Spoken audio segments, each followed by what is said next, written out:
Bakit praning? Bakit ba lahat ng tao rito sa gobyerno ito'y praning?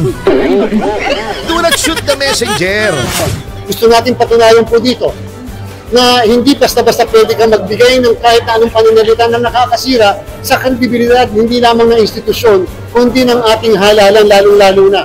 Hindi po pwede dito yung lakasan, tapang-tapangan, at pagkatapos hindi mo haharapin yung consequence ng iyong ginagawa. Nakakatakot ibig sabihin, hindi na tayo allowed na magbigay ng suhestyo. Ang lumalabas bakit?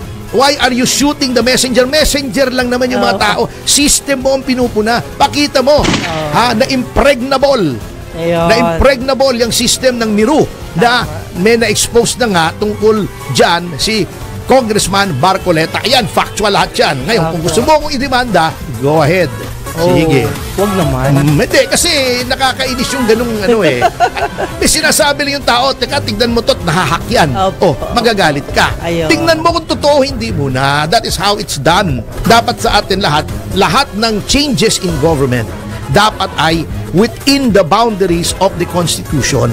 So, sinabi nito, bossing, may problema ang system mo. Hindi naman niya sinasabing si Garcia ang may problema. Oo. At saka kung wala mang problema sang-ayon kay Comelec Garcia, pwede niyang hingin yung side ng isa. Side nila. Side. Iharap mo yung IT mo. Correct. Yung mga expert mo. Explain pa, explain. Oo. Sabihin nyo, yung sinasabi ni Atty. Respicio ay mali. Ayun. Yan. Sa halip na ganon ang gawin ni Garcia, ba't galit na galit siyang sinasabi, oy, fake news yan. Hindi kami mahahak. Ididemanda namin yan. Papag-ispar namin yan. Patatanggal namin ang lisensya bilang CPA. Bakit ka nagagalit? Nasa freedom of expression yan, Bok. Pare ko, ano bang nangyayari sa mga tao kapag sila ay na-appoint sa public office na nakukurta ang utak at nawawala yung kanilang knowledge sa konstitusyon? Alam nyo, that is a matter of public concern. Yung sinabi ni Atty. Respicio, that goes to the integrity of the electoral process. Kasi kung nahahack yan, may problemang malaki. Correct. Kasi elections are the lifeblood, the very essence of a democracy. Kung hindi maayos, parehas ang eleksyon mo, kung hindi tama ang resulta ng bilangan, kung may problema ang resulta ng eleksyon, masisira yung faith, yung paniniwala ng tao sa ating sistema ng gobyerno. Kasi sabi ni dating President Laurel, yung binabasa ko yung kanyang collection ng kanyang mga speeches. Yes po. Isang libro yun called Bread and Freedom. Yun ang democracy, yung periodic self-renewal ng isang democratic republic. Yun ang nagsusustain sa paniniwala ng mga tao na kung meron mang hindi nila gustong tao na manumumuno, darating ang eleksyon, in this case, di ba? Every 3 years. Yes, sir. Na pwede nila as the sovereign, as the smallest indivisible particle of sovereignty, the people, may kapangyarihan sila na palitan yung mga namumuno. In that way, yung nangyayari sa ibang bansa na walang demokrasya, nagkakaroon ng civil war, nagkakaroon ng kudeta, maiiwasan yan. Kasi ayaw po natin yan. Correct. Ayaw po natin yan. Dapat sa atin lahat ng changes in government, dapat ay within the boundaries of the Constitution. So, sinabi nito, bossing, may problema ang system mo. Hindi naman niya sinasabing si Garcia ang may problema. Oo.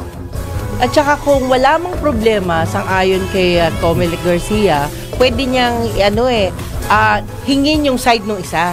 Side nila. Side. Iharap mo yung IT mo. Correct. yung mga expert mo. Explain pa, Oo. explain din. Sabihin nyo, ay, yung sinasabi ni Attorney Respicio ay mali. Ayun. Yan. Hindi po tama. Ito ang tama. And Yun. let the people decide. I-demonstrate nyo ito.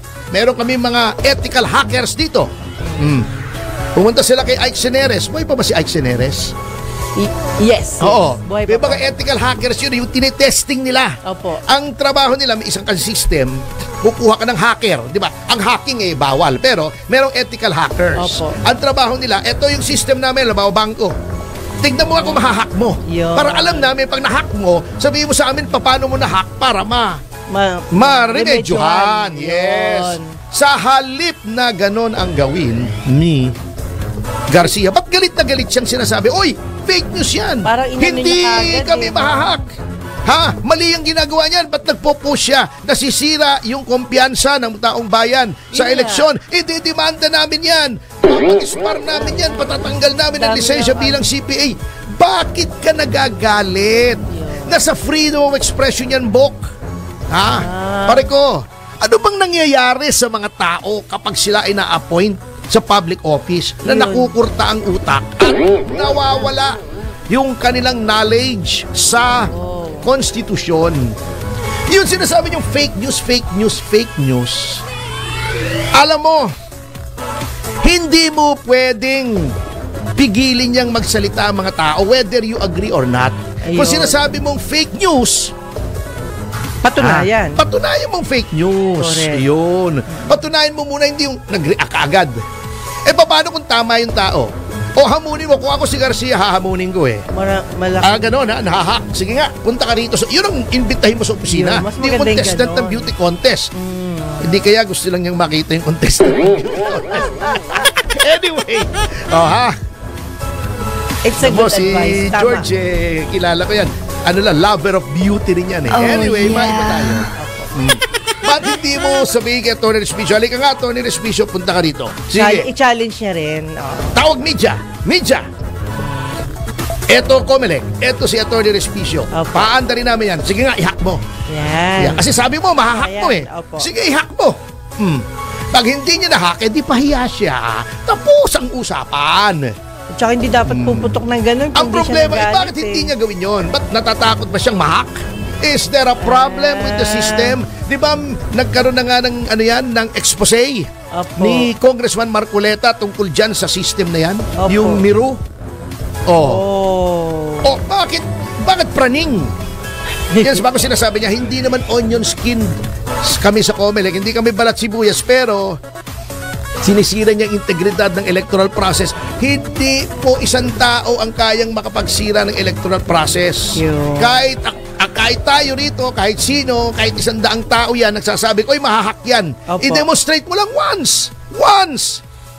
I-dare mo yung mga hacker. Ito, sige, hindi nyo alam ang source code. Siyempre, hindi naman alam ang source code.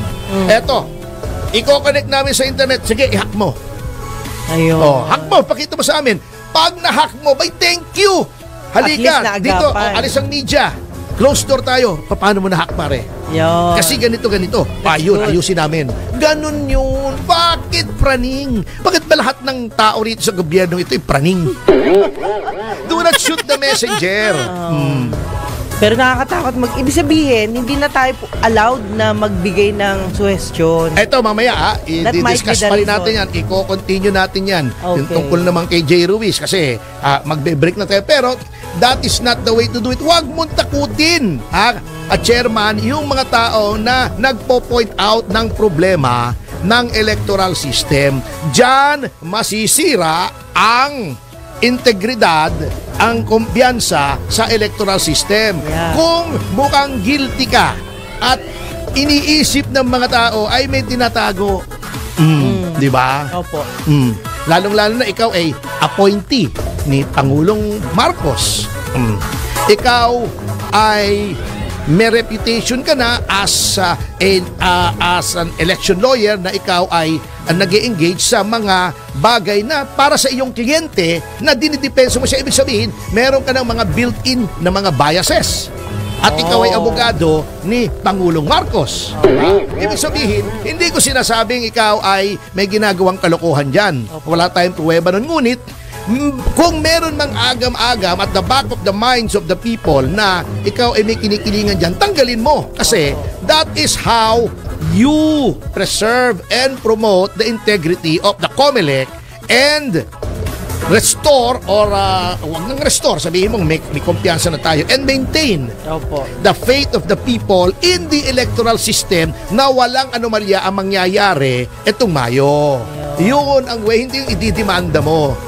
Ang lumalabas bakit? Why are you shooting the messenger? Messenger lang naman yung mga tao. System mo ang pinupuna. Pakita mo na impregnable. Na impregnable yung system ng Miru na may na-expose na nga tungkol dyan si Congressman Barcoleta. Ayan, factual lahat yan. Ngayon, kung gusto mo akong idemanda, go ahead. Sige. Wag naman. Hindi, kasi nakakainis yung ganung may sinasabi lang yung tao, teka, tignan mo to't nahahak yan. Magagalit ka. Tignan mo kung totoo, hindi mo na. That is how it's done. But under this administration, paranoia seems to be the new normal.